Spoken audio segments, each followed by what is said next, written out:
আসসালামু আলাইকুম। এখন দেখবেন সংবাদ শিরোনাম। 3 দিনের সফরে ঢাকায় মার্কিন সহকারী পররাষ্ট্রমন্ত্রী পল কাপুর, কথা হতে পারে বহুল আলোচিত আকসা জিসৌমিয়ান। কুমিল্লায় গোমতী নদীর দুপারে অবাধে মাটি কাটায় বন্যার সময় পরিস্থিতি আরো নাজুক হওয়ার শঙ্কা, জিরো টলারেন্সের ঘোষণা কৃষিমন্ত্রীর। নারায়ণগঞ্জের সিদ্ধিরগঞ্জ ভূমি অফিসে প্রতিমন্ত্রীর আকস্মিক উপস্থিতি, কাউকে না পেয়ে ক্ষোভ, অনিয়ম দুর্নীতির বিরুদ্ধে কঠোর হুঁশিয়ারি। পরবর্তী সরকারের সাবেক উপদেষ্টা আসিফ মাহমুদের ব্যাংক হিসাব তলব, লেনদেনের তথ্য চেয়ে সব আর্থিক প্রতিষ্ঠানে চিঠি দিয়েছে বিএফআইইউ। এতক্ষণ শুনছিলেন সংবাদ শিরোনাম, এবারে শুনবেন বিস্তারিত। 3 দিনের সফরে ঢাকায় এসেছেন দক্ষিণ এশিয়া বিষয়ক মার্কিন সহকারী পররাষ্ট্রমন্ত্রী পল কাপুর। এই সফরে মূলত চীনের সাথে ঘনিষ্ঠতা কমিয়ে ঢাকা ওয়াশিংটন বাণিজ্য সম্পর্ক আরো বাড়ানোর বার্তা দিতে পারেন তিনি। বিশ্লেষকরা বলছেন, ঢাকার কাছে অস্ত্র বিক্রির জন্য বহুল আলোচিত জিসৌমিয়া ও আকসা নিয়েও কথা হতে পারে এই সফরে। পাশাপাশি চীনকে চাপে ফেলতে ঢাকা দিল্লির সম্পর্ক জোরদারের বার্তাও দিতে পারেন ট্রাম্প প্রশাসনের এই প্রভাবশালী কূটনীতিক। পল কাপুর যুক্তরাষ্ট্রের বহুল আলোচিত দক্ষিণ এশিয়া বিষয়ক সহকারী পররাষ্ট্রমন্ত্রী ডোনাল্ড নুর উত্তরসূরি। দিল্লি হয়ে রাতে ঢাকায় পৌঁছেছেন তিনি। 3 দিনের সফরে পররাষ্ট্রমন্ত্রী ডক্টর খলিলুর রহমান, বিদ্যুৎ ও জ্বালানি মন্ত্রী ইকবাল হাসান মাহমুদ, বাণিজ্য মন্ত্রী খন্দকার আব্দুল মুক্তাদির এবং প্রধানমন্ত্রীর পররাষ্ট্র উপদেষ্টা হুমায়ুন কবিরের সাথে বৈঠক করবেন তিনি। পরিদর্শন করবেন জুলাই স্মৃতি জাদুঘর, যোগ দিবেন আমেরিকা বাংলাদেশ চেম্বারের ইফতারে। প্রধানমন্ত্রী তারেক রহমান সরকার গঠনের 2 সপ্তাহের মধ্যে ডোনাল্ড ট্রাম্প প্রশাসনের এই কর্তা ব্যক্তির সফর কি বার্তা দিচ্ছে? নতুন সরকারের সাথে যুক্তরাষ্ট্র কাজ করতে চাচ্ছে, এটা আবার হয়তো এটাও সিগনিফাই করে যে নতুন সরকারের কাছ থেকে যুক্তরাষ্ট্রের বেশ চাওয়া পাওয়ার বিষয়ও আছে। বাংলাদেশে নতুন সরকার, তাদের প্রায়োরিটিস, মার্কিন যুক্তরাষ্ট্রের প্রায়োরিটিস, এগুলো নিয়ে একটু আলাপ আলোচনা করে নিজেকে পরিচিত করা, নিজেকে একটু এডুকেট করা, এটা একটা বিষয়।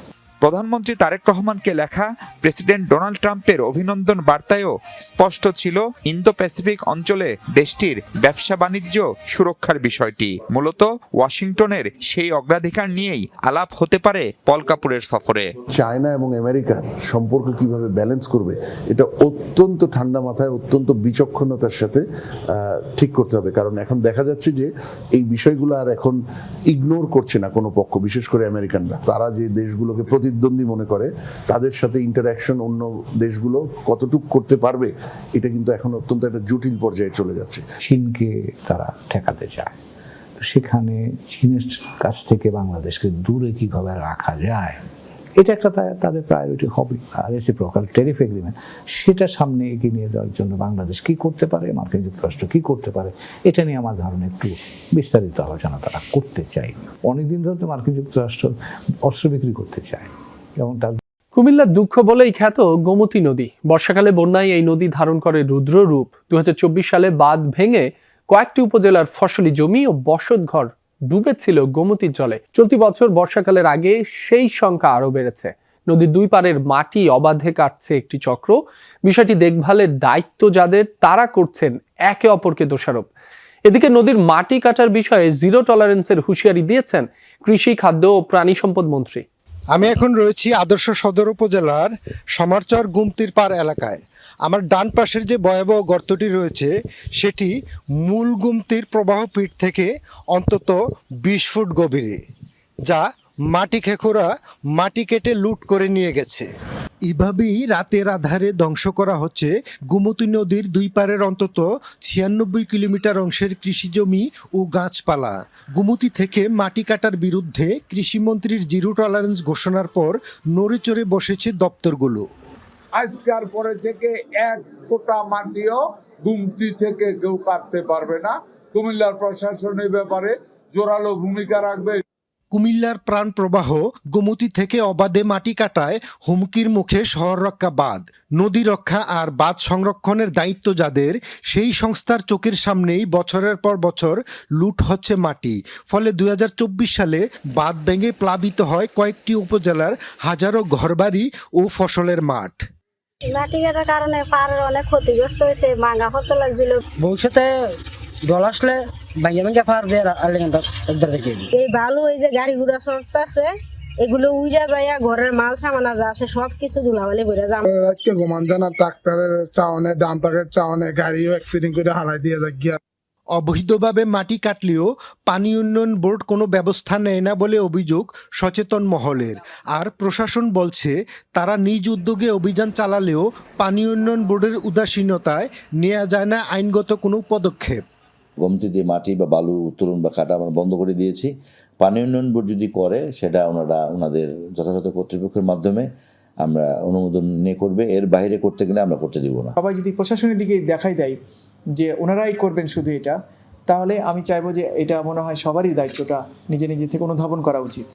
নদীর পাড়ে প্রায় ৩,০০০ হেক্টর কৃষি জমি থাকলেও এখন দাঁড়িয়েছে ২,১০০ হেক্টরে। কৃষি কর্মকর্তার দাবি এ বিষয়ে সচেতন করা হচ্ছে নিয়মিত। আর পানি উন্নয়ন বোর্ডের তত্ত্বাবধায়ক প্রকৌশলী দেখিয়ে দেন নির্বাহী প্রকৌশলীকে।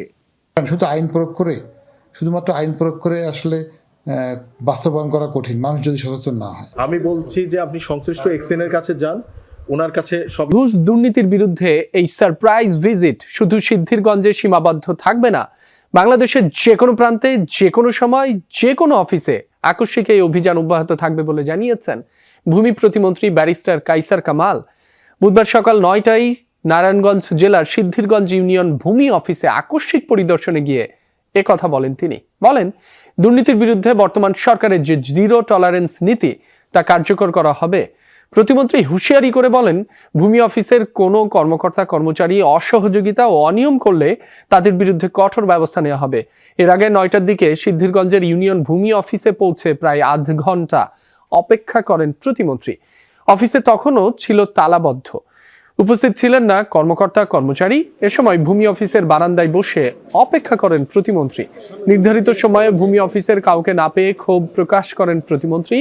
বলেন, এ অনাকাঙ্ক্ষিত যারা দায়িত্বে অবহেলা করবেন তাদের বিরুদ্ধে কঠোর ব্যবস্থা নেওয়া হবে। প্রতিমন্ত্রী আরো বলেন, ভূমি মন্ত্রণালয়ে কোনো অনিয়ম দুর্নীতি হলে তা মেনে নেওয়া হবে না।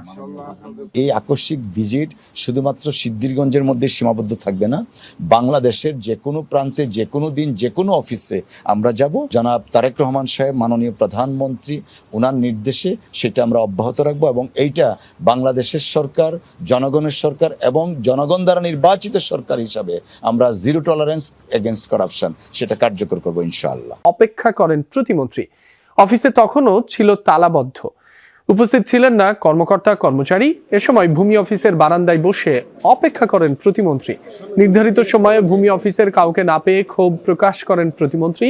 বলেন, এ অনাকাঙ্ক্ষিত যারা দায়িত্বে অবহেলা করবেন তাদের বিরুদ্ধে কঠোর ব্যবস্থা নেওয়া হবে।